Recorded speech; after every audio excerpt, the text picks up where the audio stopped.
This kind of business takes 8 times the effort to get 1 out of 3 chance of success.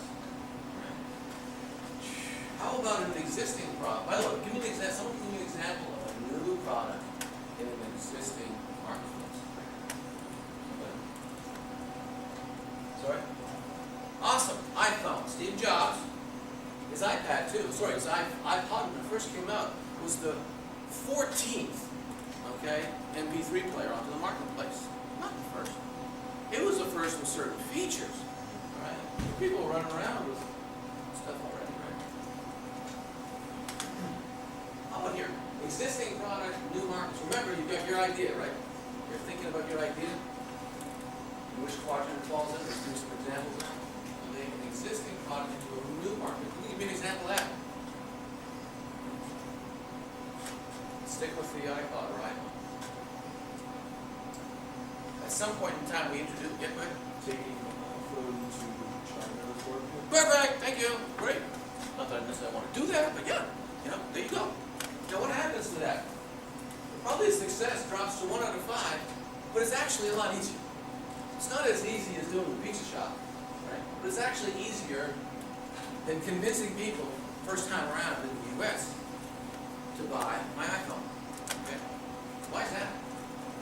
Because we've learned a lot already.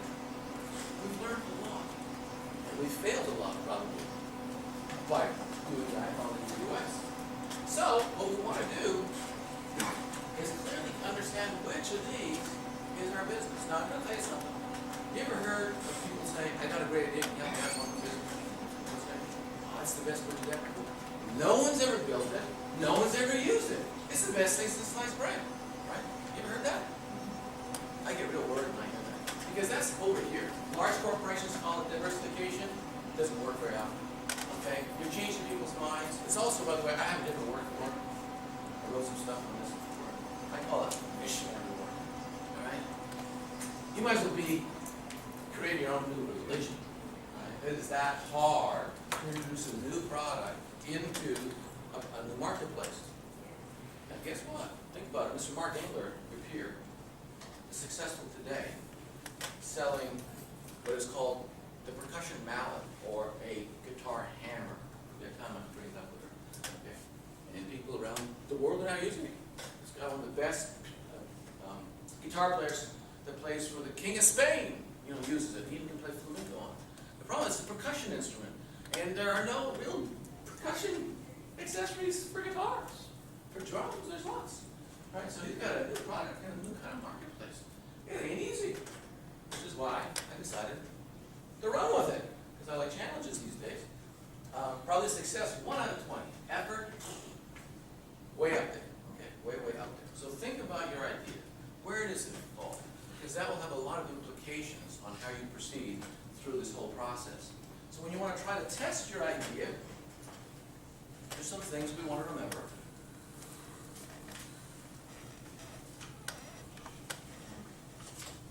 We want to be prepared to make changes at any time, remember? Your idea is only an idea. And if what you want to do is build your idea and only your idea, then that's called like a mom and pop craft.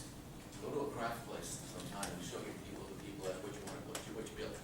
But if you want to be successful, it's not what you like that counts.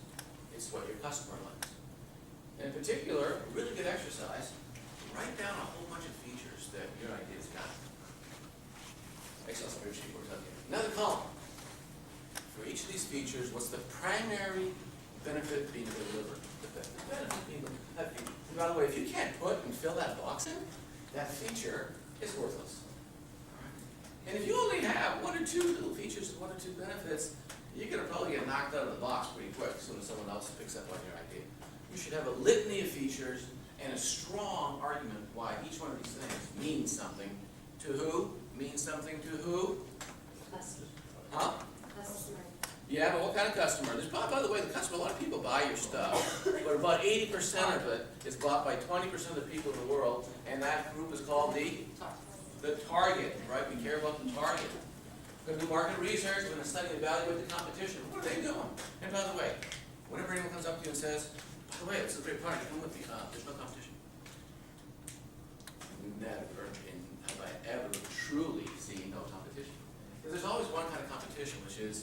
substitute. I don't use that, that's true. I do it this way instead.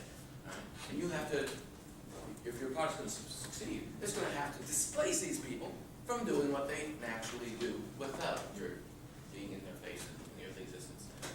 Test your idea with potential customers, and I suggest using an SMS template for the marketing component, which we'll get to in a second.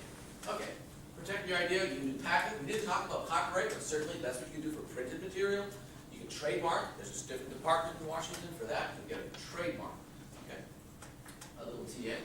Okay, or you can do also service mark, similar to trademark, but for services. All right. If you're starting out in business, I recommend focusing on the patent side only and only if it's actually relevant. Worry about these other things once you get some traction. Okay, get some things going. All right, and ask your lawyer. Now the time is now the time is now the time. Don't waste your time worrying about copyright, service mark. No sense in service marking something that doesn't have more than a couple of customers. Right? Create a business plan. So I'm not going to spend a lot of time on this, but let's rush through this. We're going to spend some time on the marketing part.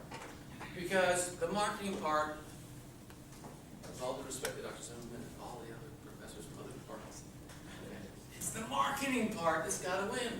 I don't know of any business that's got a great financial plan and a lousy marketing plan that succeeds. I have known businesses that with awesome marketing plans and shitty finance, and they struggle until they get good financing and then they take off. All right? So we're going to go that way. You need an executive summary. People have to walk by the way. People don't read plans. All right? I've done financing myself with my own money without reading a business plan. What does that mean? It means I'm too busy, but also means that you better give me some good slides. All right? And the executive summary better be really tight. Okay? Someone else on my team will read the plan. Okay? But some of the decision makers often don't even get to it. That executive summary's got to be good, and the business description has got to be right on the money. Market and competition, product or service, clear, crisp definitions. Get different kinds of people, by the way, to read it. The document is not for your target, it's the document, right? For people. People that might finance you, people that might be your bankers, people that might want to work for you early on. They go, geez, I don't know what a job is, pretty risky. I'm going to get a business plan to read something. Okay. Personnel, financial data, investment, appendices. I like the appendices because that's the part that changes, okay, and has good references and actually has a lot of the assumptions embedded in the context in which you're working in. And of course, always keep it simple, very, very flexible, change it constantly, all right, and smart. Who can tell me what smart means, please? Somebody? I don't know how many people here are actually in the business school. It doesn't matter, okay, because Mark Engler was not in the business school. He's a successful entrepreneur today. He was in speech pathology. Goes from running a business, a rock band, to speech pathology, to being a successful entrepreneur. Smart. Who can tell me what SMART stands for? Please, yes. Now you're going to repeat it loud because you're an entrepreneur. You're going to sell it to that guy way over there. Go. Specific, measurable, achievable, realistic, and time. Okay. Awesome. Thank you. Okay. We worry sometimes a bit about the structure. I suggest don't overly worry about it. People will counsel you and help you. All right. You can do a sole proprietorship, but you'll have exposure. Not a bad idea though to start off with for a little while, then with your idea and keep it as sole proprietorship for a little while. You got some buddies, you can do a partnership possibly. Some people incorporate, and that's more expensive, and it's appropriate if you're acquiring other companies, doing some financings, etc.